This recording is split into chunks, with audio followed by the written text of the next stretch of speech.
Thank you, Edis. Thank you, Edis.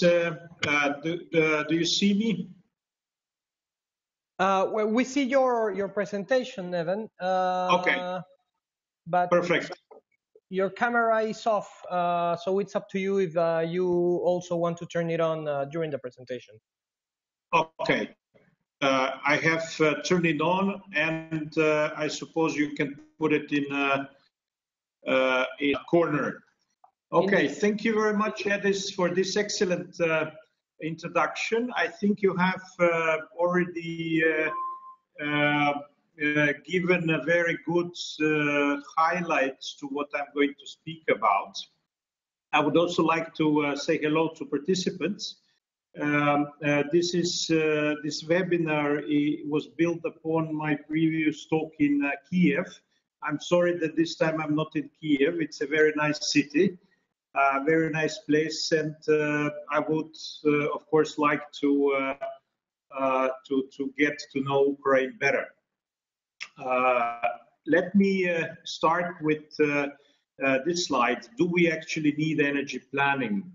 And the answer is, of course, yes. And I think Edis has given a very good introduction why this is very important. And I would like to highlight 5 important issues that we have to think about when we think about energy planning.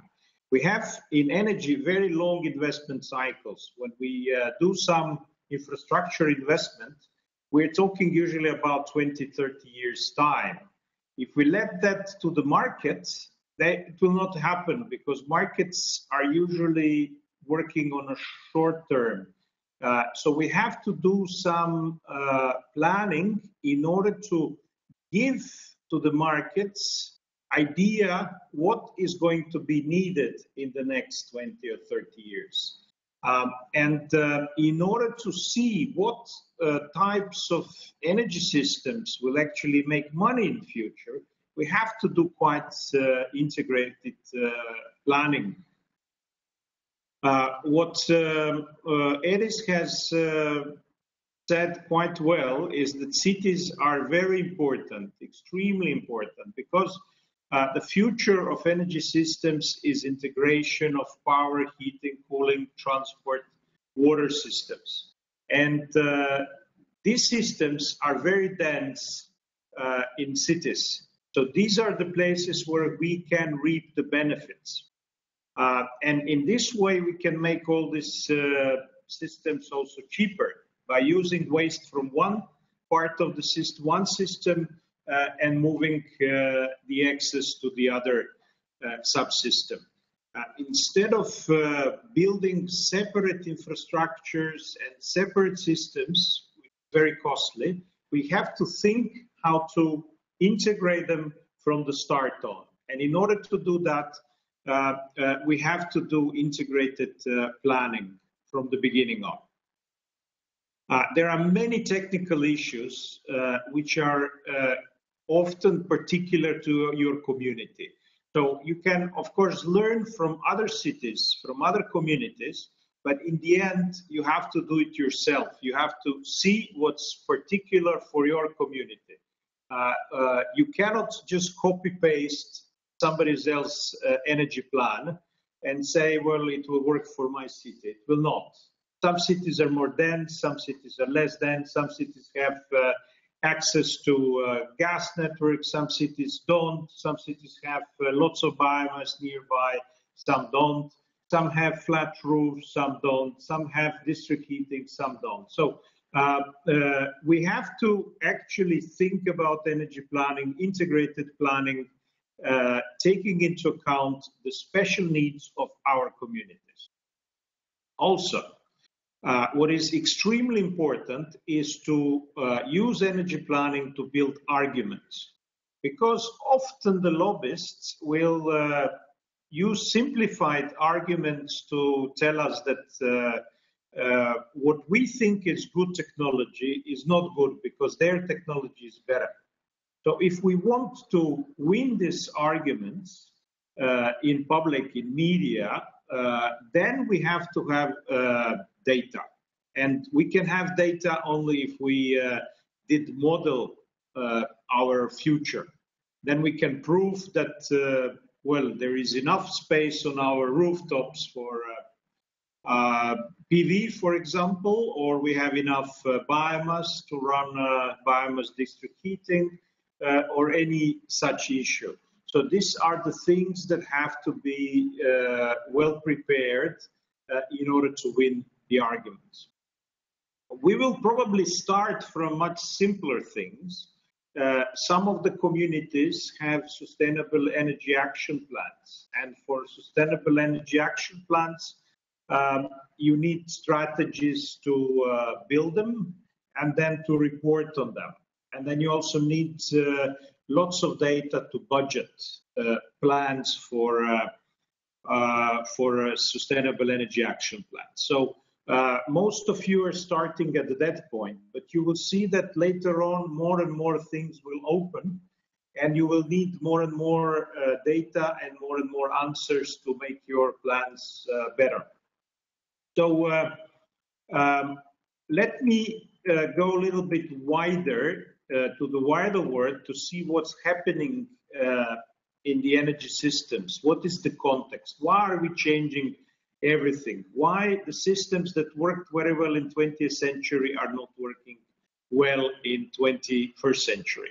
The most important issue in European context is security of energy supply. If you're importing more than 50% of energy, you have no sovereignty. You're depending on whoever sells you energy. So it's a crucial thing for European Union, but I think also for Ukraine, to move to energy sources which are locally available in order to decrease import dependence. In the same time, what is very important for European Union, and again I think for Ukraine, we can use the new energy systems also to improve employment and to start up the regional development, because the regions have all of them to be developed. We had in the past 20 years a huge deindustrialization of Europe due to trade liberalization.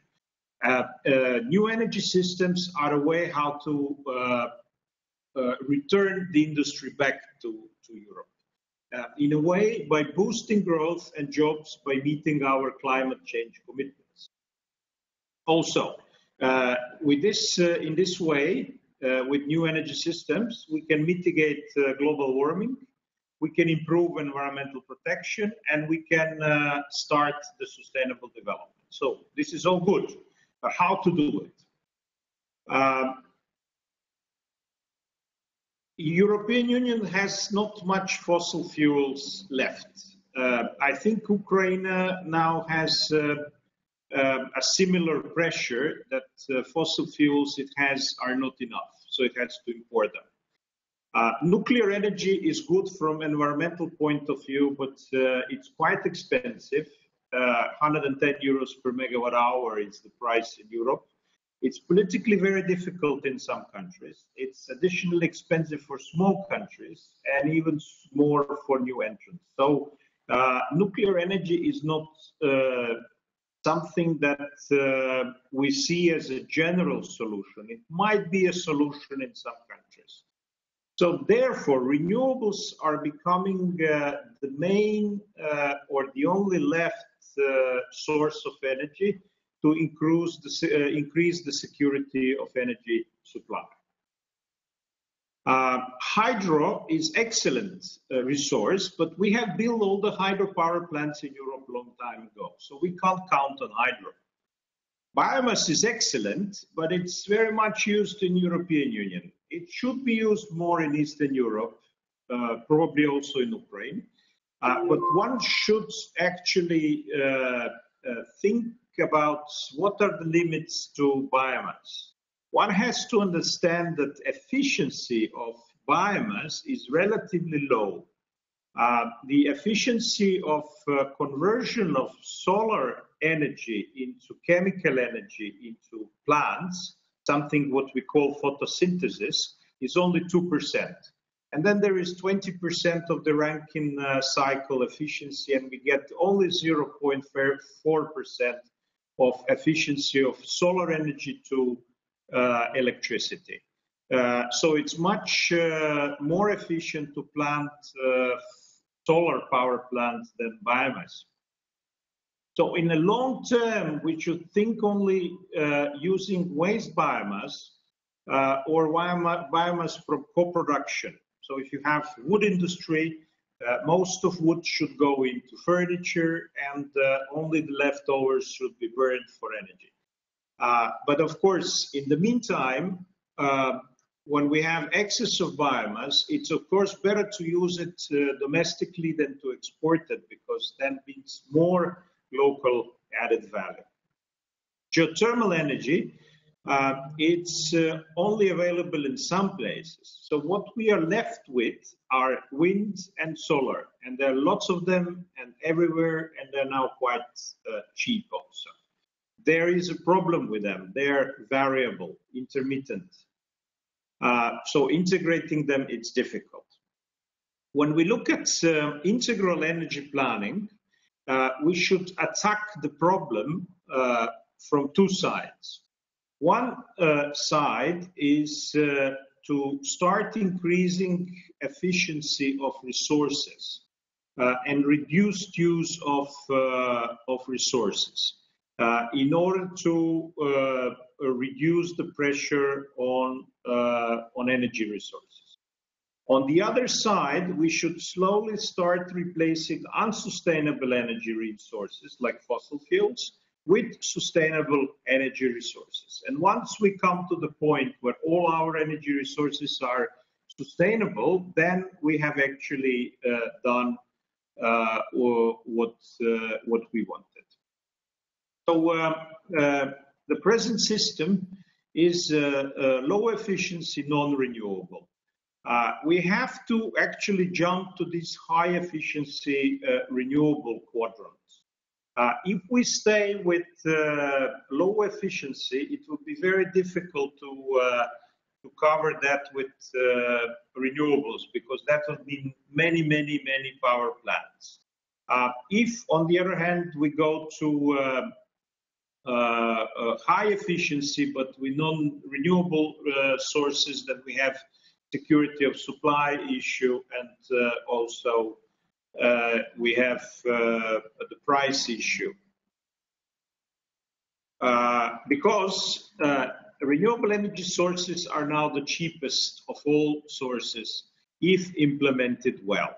If we look at this 2012 diagram, where the prices of different technologies is compared on the levelized cost of electricity, then we can see that the blue lines for wind shows that it's already cheaper than new coal or nuclear or gas power plants. But if we look at what happened to solar from 2008 to 2012, see the red arrows, we can see that the price for solar has fallen 3 or 4 times in that period. If you look at the last contract tender in Abu Dhabi, the price of solar is 21 euros per megawatt hour. So that's 5 times cheaper than nuclear. So this is where solar is heading. Of course, we cannot have such a low price because we don't have so much sun, but the prices in Southern Europe should be around double that, which is already much cheaper than any other energy source. Onshore wind, the lowest contract is 35 euros per megawatt hour. For offshore, it's 55. So these technologies are becoming very cheap, and that means that we are going to be mostly investing in that. But if we look at solar energy costs, what happened since 2008 is that price has fallen for 10 times or more. And there is no limit to the price of solar because it's made of silicium, and there is a lot of silicium. So expect that solar will be the most invested in technology in the future. But there are many barriers to renewable energy sources penetration. And we have to try to remove those barriers, but also to argument well how we are going to proceed with investment. So there is problem of public perception. That's why you need sustainable energy action plans and strategies and modeling in order to produce results which will make it easier for the public to understand why certain policy is better than the other policies.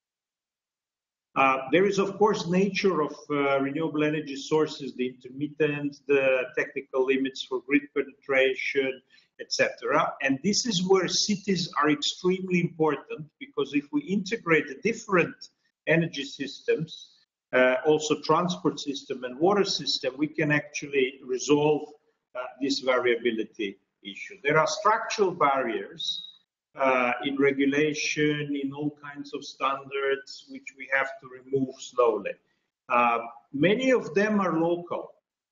Some of them are national. So you have to start working on the local side, hoping that the governments will do their part of the work. But there is also problem of financing. So slowly there should be a process of building cooperation with banks, with funds, which can actually resolve this problem. Governments, of course, have to be included. Inertia means that the biggest barrier probably is that people like doing what they used to do since ever. So it's very hard to change the way they behave. That's why public governments of local communities are extremely important. If they put solar panels on the roofs of public buildings, then people will start doing it also. You cannot expect that people will brave into some new technology without being sure it will work, because it's a lot of money. But local communities can actually do that. So it's very important that local communities put the push with pilot projects, with removing all kinds of local barriers to new projects, and in that way help start up the energy transition. The old way the energy planning was done was very simple. You basically had a base load, which were coal or nuclear power plants, and then there was a peak load, which were usually gas and hydropower plants. And there was the transmission and dispatching, distribution and sales, and everything was together in one company, and everything was a simple engineering problem. But this does not work with high penetration of renewables and with markets. We have to change that way of planning completely. This is an example of a sustainable community. So there are plenty of resources, local resources. Not all of them are available in each community. Probably you have only one or two. And then there are commodities that you want to deliver to your community. And then you have to think how to mix the technologies for conversion and also supply locally, which will be the best for your local community. How to do that? The 4 simple steps for planning look like this. You first have to know what you need. So you have to map the needs. And of course, you have to map the needs long term, because any investment you do is for next 20 or 30 years. Then you have to know what resources you have available. What kind of biomass you have, when you have it, what kind of solar, wind energy you have locally available, gas infrastructure, etc. All these things that you can use. Then you have to devise scenario with those technologies that will use the available scenario to cover the needs. Also, this scenario should take into account integration of power, heating, cooling, transport, water, all these systems together. And then you should model them using one of the modeling tools, which I will talk about a little bit later on. So how to increase the penetration of renewables in energy system? Let's think about from easy to more complicated steps. The easiest step is to have more grid capacity, and this is something that generally governments should take care of. This is being solved now because it's cheap and simple. Another step is to make thermal power plants to cycle so they can respond to surges of renewables. This is also being done. This is relatively simple technical issue which engineers can do on nearly any power plant. This is also not your concern. Then there are power exchanges, and these power exchanges are also done on national level, where electricity from different sources can be traded. The important thing about these power exchanges is that they bring the different prices of electricity in different hours of the day, which is very important for our next step. And the next step is extremely important for cities, because cities is where we can actually integrate power, heating, cooling, transport, and water systems in smart energy systems. And we use this electricity, which is very cheap sometimes, very expensive sometimes, in order to integrate and optimize the system. Energy storages are the last resort for increasing penetration of renewables, and we have plenty of them in cities. Let's think about hot water. Storing hot water for heating and hot water use is very cheap compared to batteries. Also, if we have electric cars, the batteries in those cars are actually paid by the transport system, so they're free of charge for the power system. So if we think about integrating these last 2 points are where cities are crucial. Let's look at the markets. If you see the price of electricity, which is the red line, we can see that often this price of electricity is actually under 25 euros per megawatt hour. That means that electricity is cheaper on the heat value of electricity than gas or biomass, or approximately the price of biomass. At least in Western Europe. Maybe in Ukraine, price of biomass is lower, but then even price of electricity goes under zero.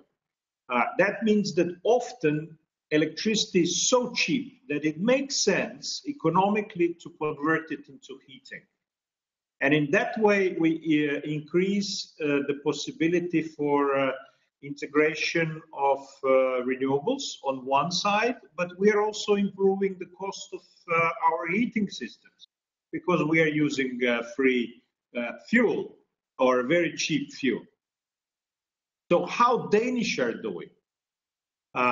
Danish have district heating systems in which they combine different technologies in order to achieve the best possible economics.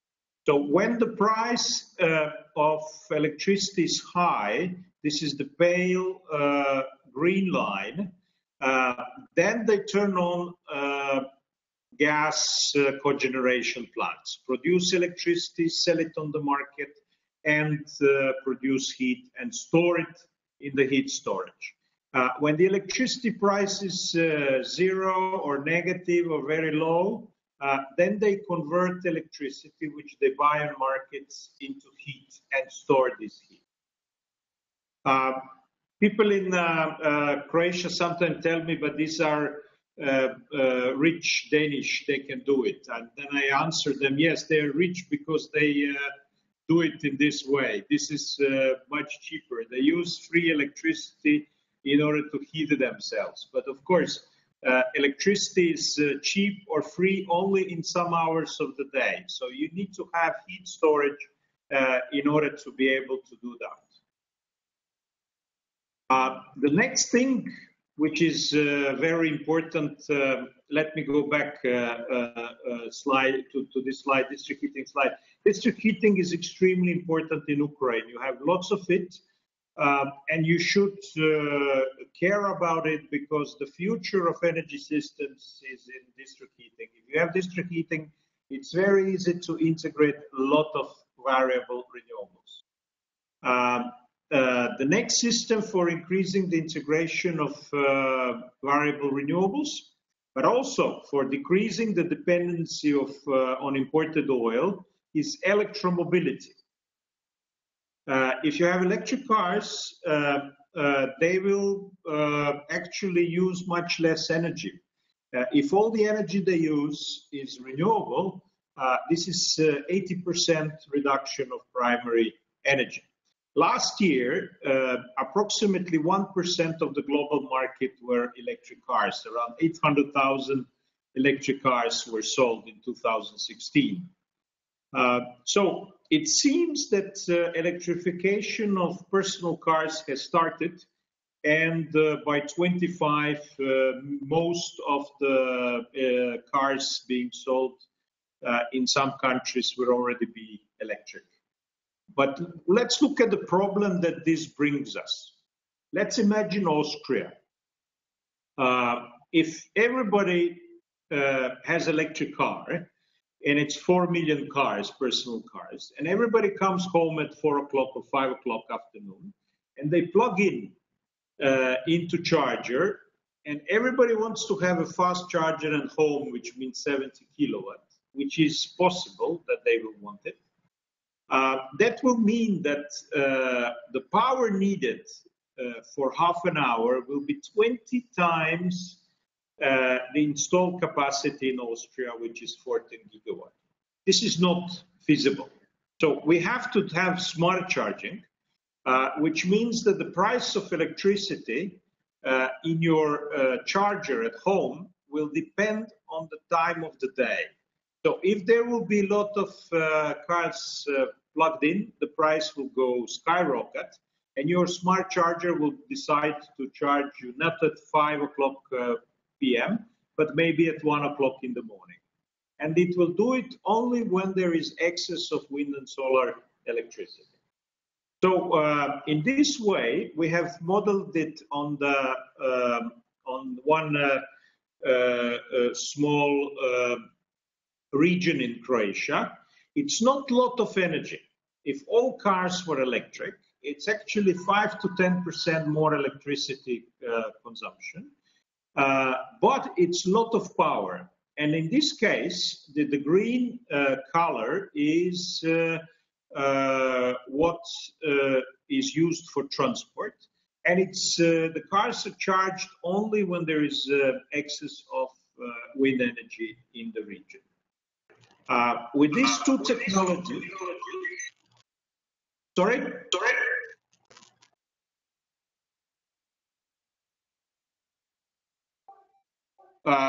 Tor, I didn't understand.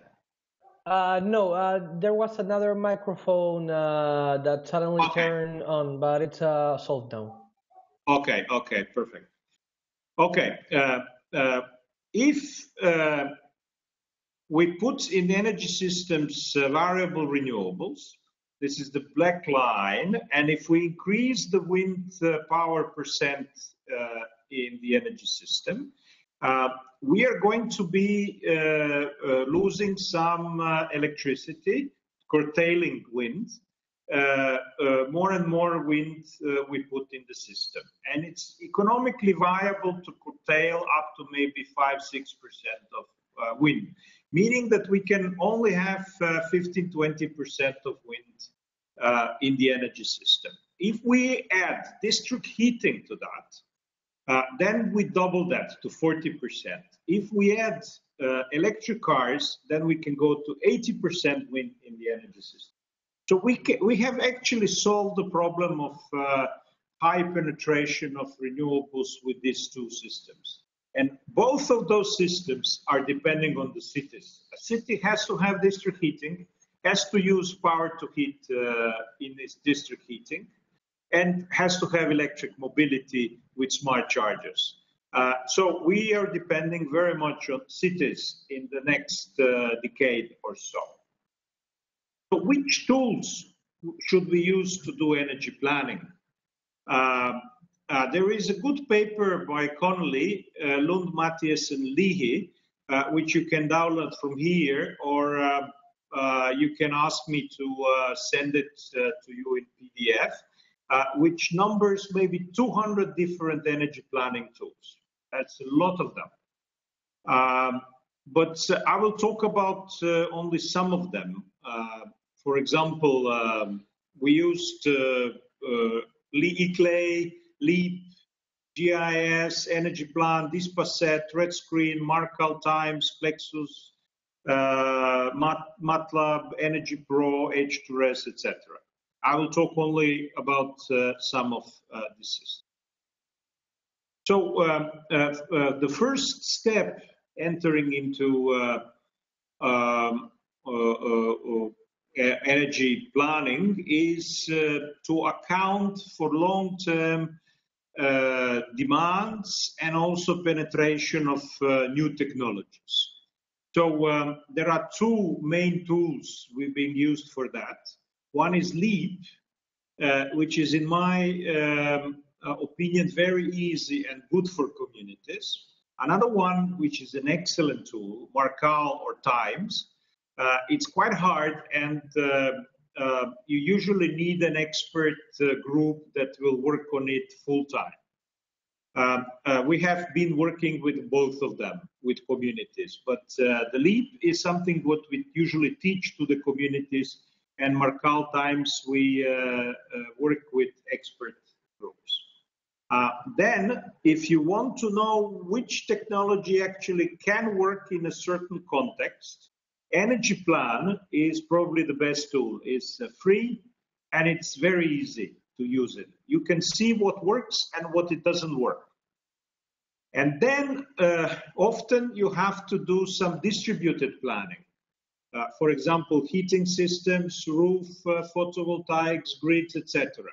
So you need a geographic information system family of tools. The first step when you enter energy planning will be probably linked to the Sustainable Energy Action Plans.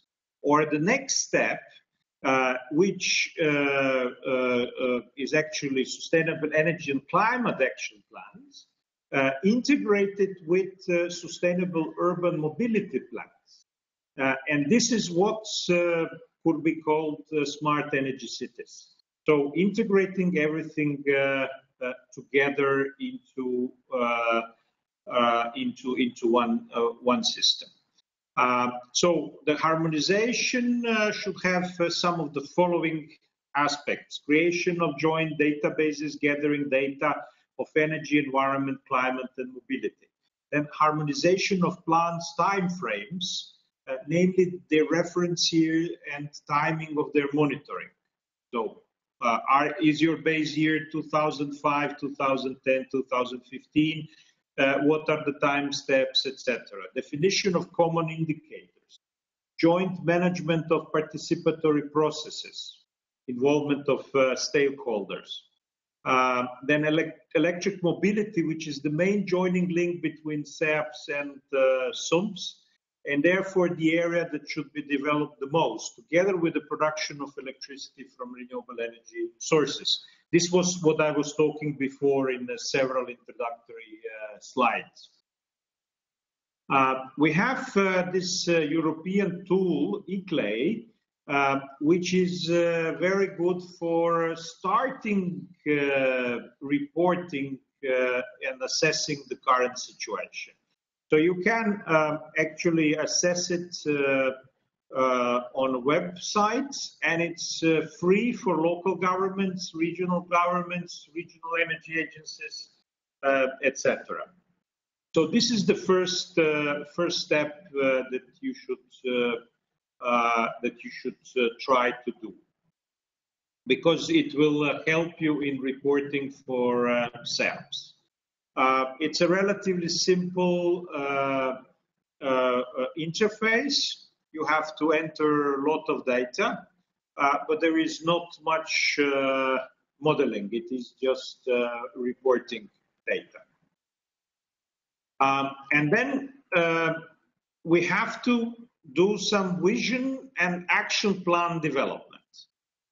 We have to think about setting up goals and targets. Yes, we can set up and say, well, we will reduce GHG emissions by 20% but by 2020. But how? This is not so simple. We have to see which technologies should be used. What are the specific goals? How many bicycles? How much public transport? How many electric cars? How many solar PVs on the roof? How many buildings retrofitted, etc.? And these goals and targets have to be specific, measurable, achievable, realistic, and time-bounded, so-called SMART goals and targets. You can, of course, build on best practices example, but take care that they are localized, because all your problems are actually local problems. So you can copy a good idea, but you have to see if it works locally. And in order to do that, you need some kind of planning tools. Energy plan, Homer, H2S, LEEP, etc. And then you need to do prioritizations of measures for implementation. One very good way of doing that is to draw this marginal cost abatement curve. That tells you what are the costs and quantities that the different measures can actually help you to reduce greenhouse gas emissions.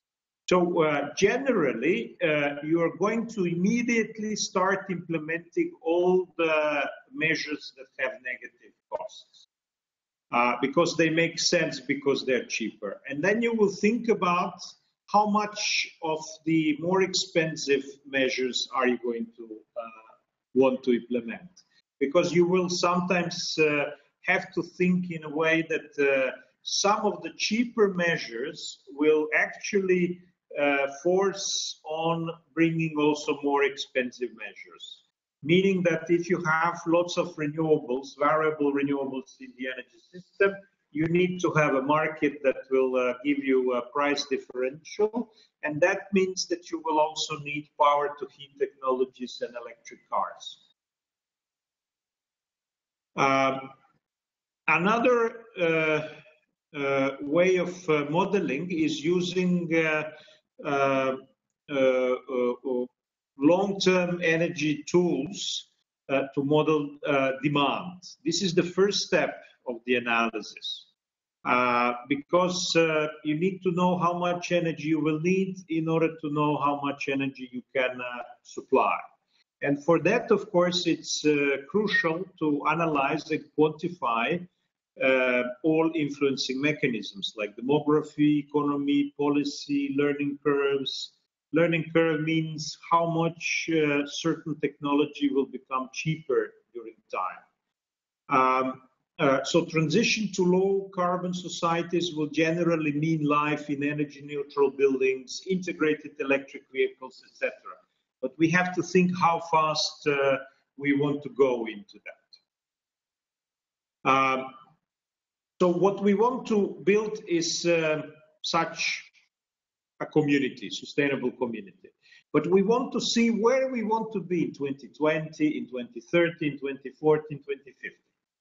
Because we can't do everything immediately. That would be too expensive. And also, be careful. If you do too much investment in short time, you're actually not optimizing the number of jobs.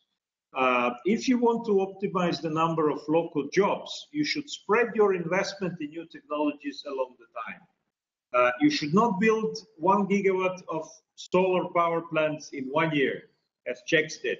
You should do it 50 megawatt every year, every single year, because that means a certain number of jobs will be kept locally every single year.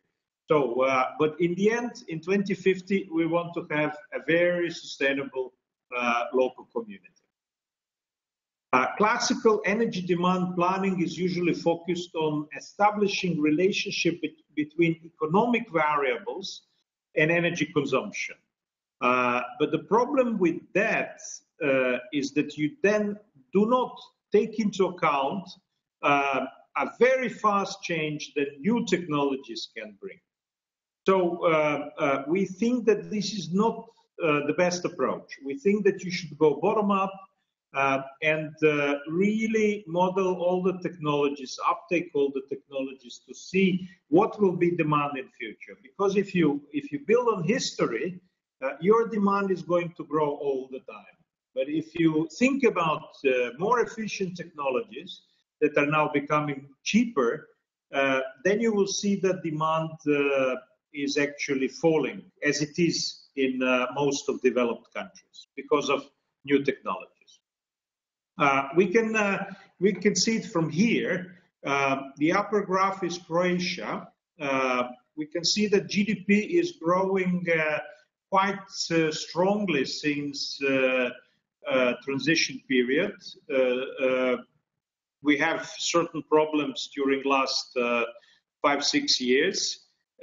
But the energy demand is growing very, very slowly. But we are still a country in which GDP and energy demand growth correlation works. But in Denmark, it has completely broken down. The Danish don't increase the energy use at all, but their GDP is growing very, very healthily all the time. So this is what we want to have. Danish case, or even to get this curve going down, decoupling the economic growth from energy growth.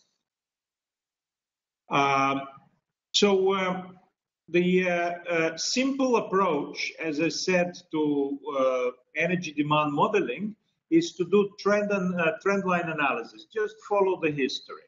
More sophisticated approaches are based on econometric, end-use, input-output analysis, accounting frameworks, or hybrid.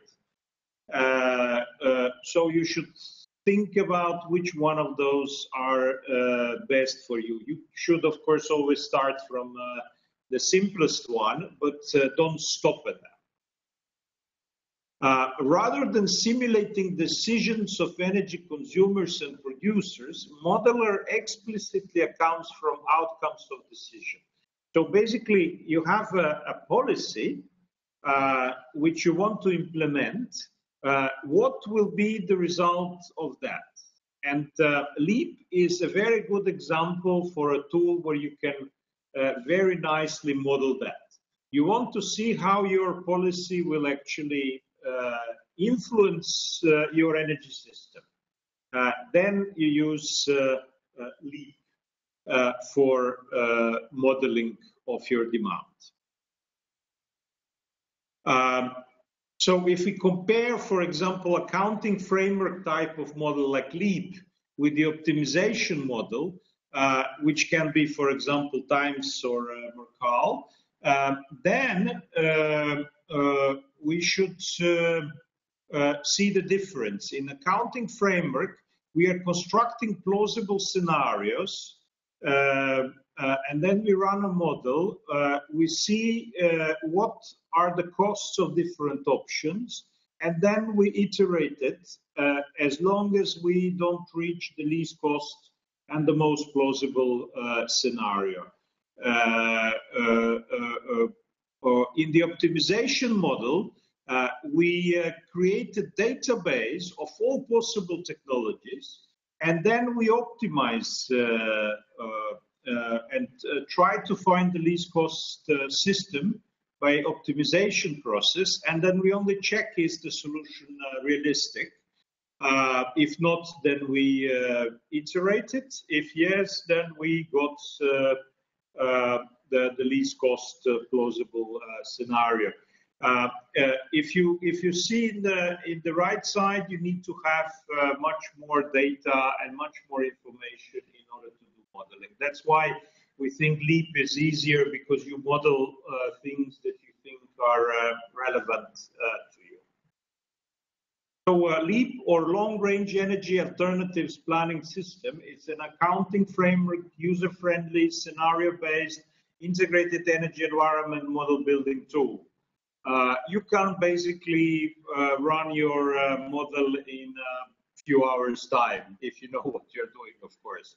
But in one of the future lectures, probably you will be shown how. What you can model is energy demand, energy supply, resources, environmental loadings, cost-benefit analysis, non-energy sector emissions. And most of those aspects are optional, so you don't have to do everything.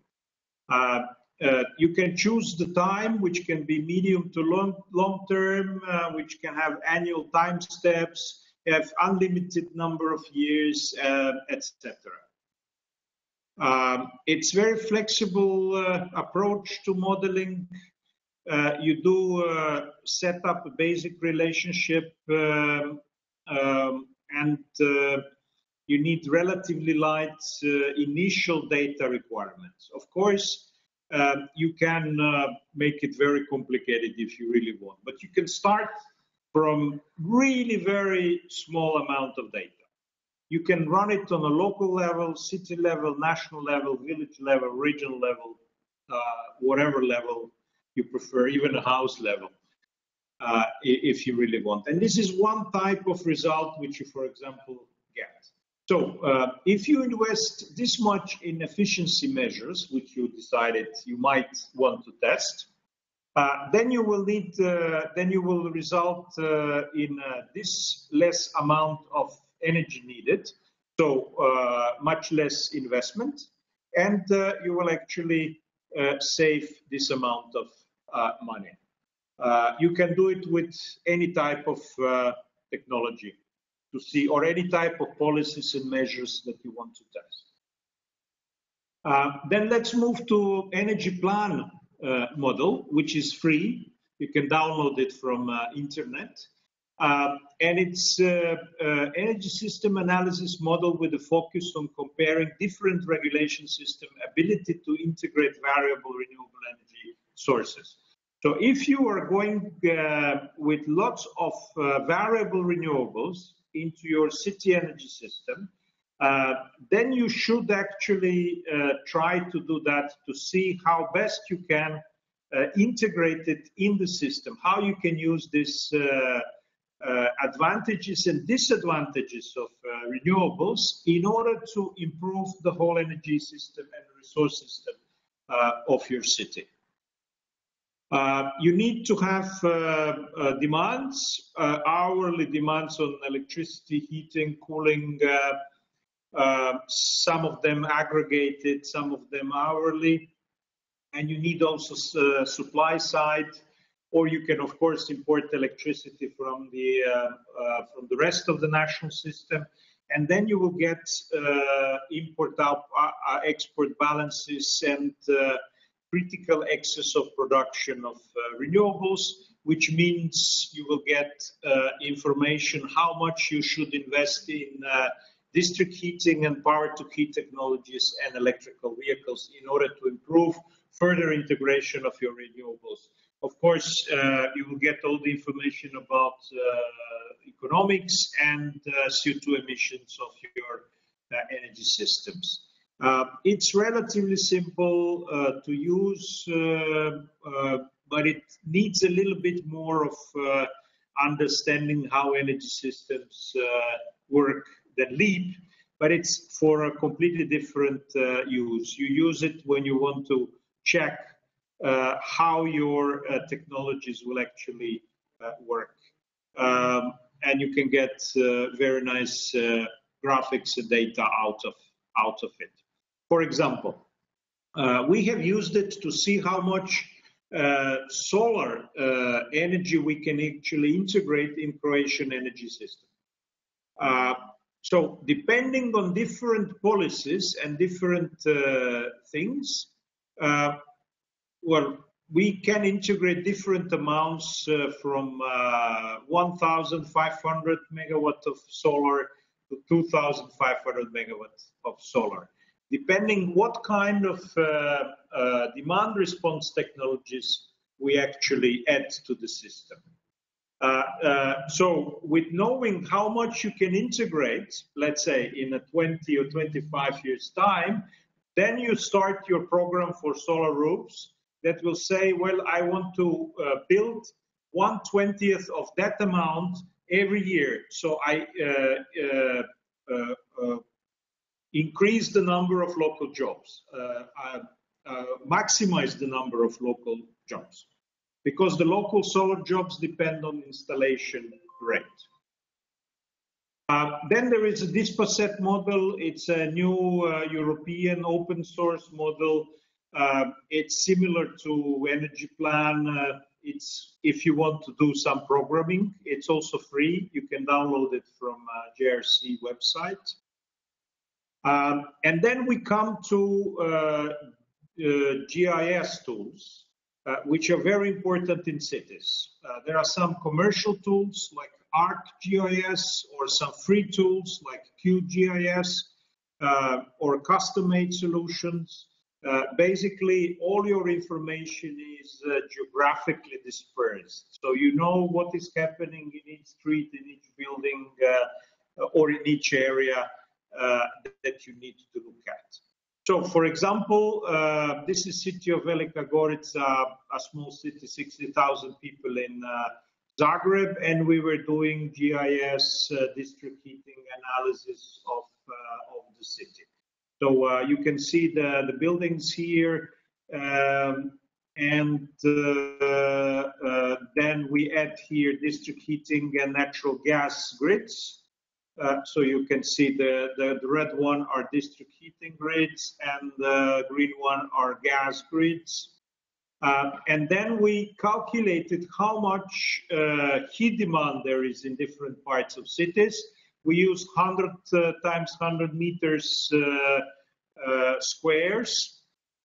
So the squares which are darker means that there is more economic viability for extension of heat networks, and we should bring heat networks here. The one that are lighter might be too sparse, probably single story buildings or something like that, and it doesn't make sense maybe to bring district heating. So we advise to bring district heating to the red areas, to the city, and to add the orange areas. And then we have Zagreb. We did district cooling analysis. So we can see these blue squares, dark blue squares is where there is a lot of district cooling. And then there are individual consumers which are high in consuming coal, like shopping center, hospitals, public buildings, etc. And these are the networks, steam networks, where we can actually do the absorption on the spot, or the blue lines are where we advise them to build a separate district cooling lines. The use of GIS tools allows for precise and integrated city planning. There is then synergy between city offices and departments if all of them have access to that. You get easy and quick access to vital information in one place. Can be used for the planning and optimization of some activities such as waste collection, We use it for that also. From an energy perspective, it's better spatial matching of supply and demand. Quality is highly dependent on the availability of data, so you need to have some data on buildings. It's a bit expensive if you don't have data, then you have to collect data. With this slide, I would like to finish up my lecture, and I expect you will have some questions. Hi, yes, thank you very much, Neven, for the presentation. It was really a really good one. So if anyone has any question, please write them in the chat window so we can read them and Neven can actually address them. Just a reminder, this webinar is being recorded and it will be later uploaded to our website, as well as the PPT presentation for further reference. So please write your questions in the chat window, if any. I think Christian had already... I have already some questions, so I can start answering them in chat. Yes, but the answer... Or shall I write or shall I talk? No, shall I talk? Better talk. So nuclear is environmentally good. There is a question mark. CO2-wise, okay, that's what I meant. But what about nuclear waste? This is a huge problem, very expensive, I agree. And it's tremendously expensive. I fully agree. I don't think nuclear is a general solution in Europe for energy transition. But I have to be objective and say, from the CO2 point of view, it's quite good. Okay, this is a technical issue. CEP, it's a critical excess of electricity production. CEP is actually the amount of electricity that you have to curtail from wind or solar, because you cannot integrate it into the grid. Because wind and solar work variably during the day, that means that at some time there will be very much wind, and we're not going to be able to integrate it. So then we have to curtail it. But this amount of curtailment depends on the energy system. And if we can use this curtailment to store it into hot water or to batteries of electric cars, then we actually increase the value of the power system, because we save lost electricity, and electricity is very valuable, so we don't want to lose it. So this CEP is critical in analysis of renewable energy systems.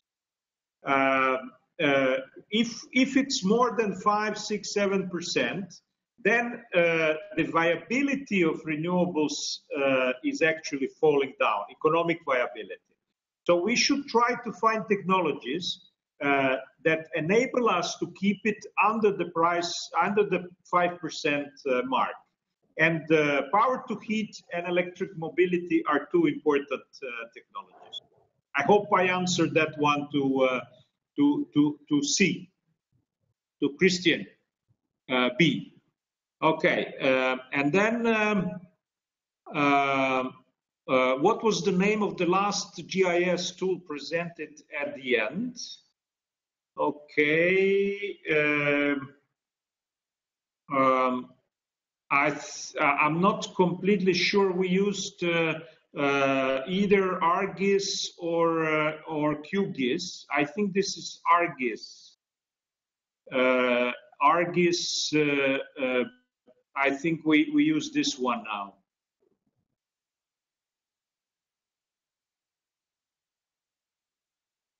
But I can check that and come back later with that information. So if it's ARGIS, then it's not open access. I mean the tool, you have to pay for it, but there is QGIS, which is free and open access. Regarding the data and databases, some of this data is open access and free to use. It depends on municipalities, because we did it together with the municipalities.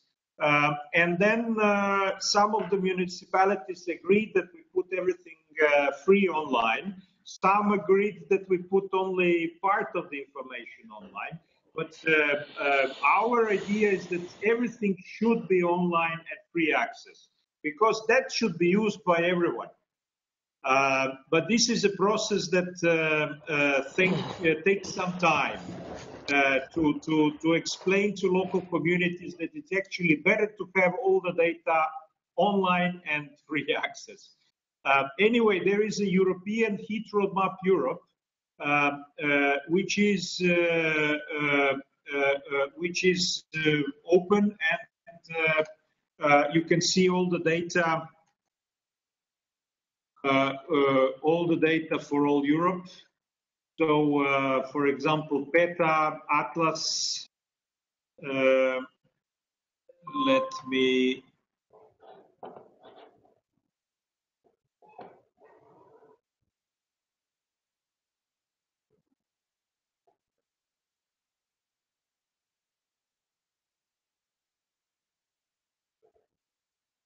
So here is whole of Croatia in a heat map atlas. So I will copy this link to the chat room. This is, for example, map of Croatia. But if you go to Heat Roadmap Europe, then you can see many countries. Poland is, for example, well mapped, etc. Okay, let me see another answer.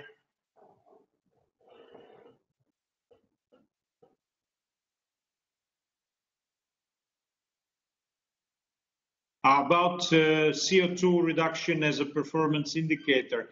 Well, I suppose it's here just one of the possibilities. You can, of course, say CO2 equivalent. But the indicators you choose depend on what you want to achieve. If you're doing SECAPs, of course, CO2 equivalents. If you're just doing energy planning, then you're generally looking only at CO2 and not CO2 equivalents, because you're not looking at fugitive emissions, etc. But if your planning is done for the purposes of climate change mitigation, then you should use, of course, CO2 equivalent.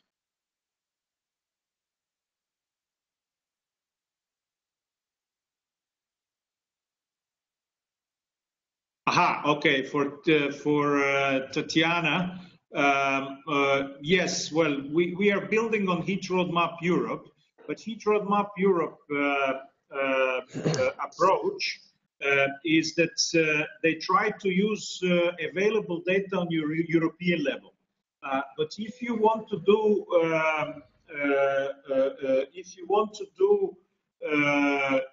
municipal level planning that will be integrated with municipal planning, then you should use local data. So you cannot use this simplified data that Heat Roadmap Europe does. We actually used the data of all buildings in order to build heat maps and to devise the best grids. Okay, then we have a question from Glady.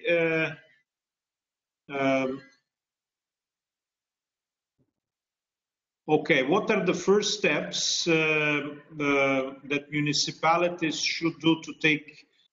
Well, this depends very much on the local community. So I cannot answer you that question easily. But it depends very much on the price of electricity. For example, if electricity price is high, even though it's a poor country, you should go for PV because it will be cheaper than the electricity from the grid. But if electricity is cheap, like in many countries in Eastern Europe, then this is not a good solution. Then you should think about how to use biomass better. Usually, a big problem with biomass in Eastern Europe is that they're used in homes. And this is creating a lot of pollution, local pollution. So instead of small boilers on biomass in homes, I would suggest going into district heating. District heating is a good technology for poor communities because it's a lot of local jobs. You have to do construction work locally. You have to bring pipes. And then you have a huge number of opportunities. You can use the biomass that you previously burned in homes for district heating, or you can use waste heat from some plants, or you can use cheap electricity when there is cheap electricity to heat water for district heating. So there is a lot of different ideas, but in poor countries with cheap electricities, we are usually thinking about some biomass district heating. It's not cheap, though, because you have to do a lot of construction work, but it's a very good long-term policy. Okay. Yes? Okay, yes, Neven, those are the questions. Once again, thank you very much. Thank you very much for everyone. We would like to just ask for all of you one last thing. We have developed a very short survey that takes 3 minutes of your time. I've just posted it in the chat, so if you could all please take 3 minutes of your time to answer it, we will be very grateful. To you, Neven, thanks a lot for the time given. We appreciate it, and to all the participants, thank you very much for coming. Thank you. Thanks. Goodbye. Bye.